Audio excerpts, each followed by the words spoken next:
Boa tarde. A exposição ao som alto é a principal causa dos transtornos auditivos e não importa se ela é momentânea ou contínua, as duas podem ter o mesmo efeito e para piorar, os danos causados podem ser irreversíveis. Nós vamos conversar com um médico otorrinolaringologista, Dr. Daniel Buarque Tenório, que vai nos passar algumas dicas de como evitar esses problemas. Boa tarde, Dr. Daniel. Esse uso de fones de ouvidos, o mau hábito, por exemplo, de assistir televisão ou ouvir som com volume muito alto, contribuem bastante e são comuns, né, nos nossos dias? Sim, cada vez mais frequente ainda os danos do ouvido provocados pelo ruído, né? Hoje a população está muito sujeita ao ruído e isso pode trazer danos, sim.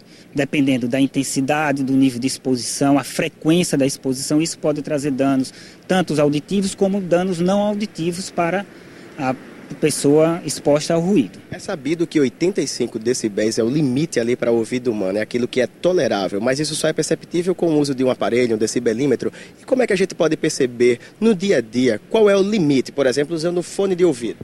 Tem que tomar cuidado, principalmente os walkmans e alguns sons elevados, porque principalmente você introduz esse som no ouvido, ali aumenta muito a pressão e tanto o volume, né? Então isso pode acarretar. Realmente o 85 decibéis é o limite máximo tolerado pelo ouvido humano. A pessoa que vem exposta frequentemente e continuamente a isso vai trazer tanto perdas auditivas como zumbido no ouvido e às vezes até desconforto auditivo. Esse zumbido é bem comum quando nós estamos escutando algo acima ali do normal, certamente. Esse pode ser o ponto identificável de quando nós devemos abaixar o volume?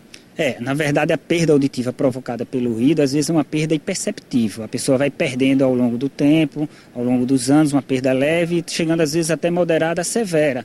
E o zumbido pode ser já um sinal de alerta. Normalmente, quando se apresenta uma perda auditiva, pode desenvolver um zumbido. A surdez é de fato ali o momento em que não há mais essa reversão e pode ser até provocada por isso de fato. Agora existem outros problemas associados aos auditivos, como por exemplo o estresse demasiado que prejudica inclusive o sono, né?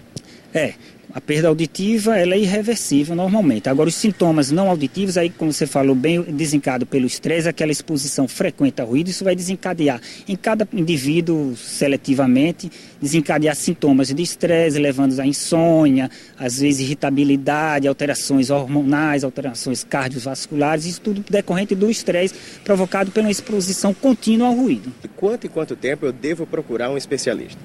Na verdade, se você sente alguns sintomas, deve procurar um especialista e fazer um exame chamado audiometria. Nas empresas já existe uma rotina. Antes de ser admitido para o trabalho, você deve fazer esse exame. Anualmente também é feito o exame e no caso a pessoa seja demitida ou for sair do trabalho, ela deve fazer também uma audiometria para ter o acompanhamento se está ocorrendo ou não essa perda auditiva. Ok, doutor Daniel, muito obrigado pelo auxílio. Bom, ficam as dicas para que você evite esse problema auditivo. É só ter um pouco mais de cuidado, principalmente com o barulho. Voltamos ao estúdio.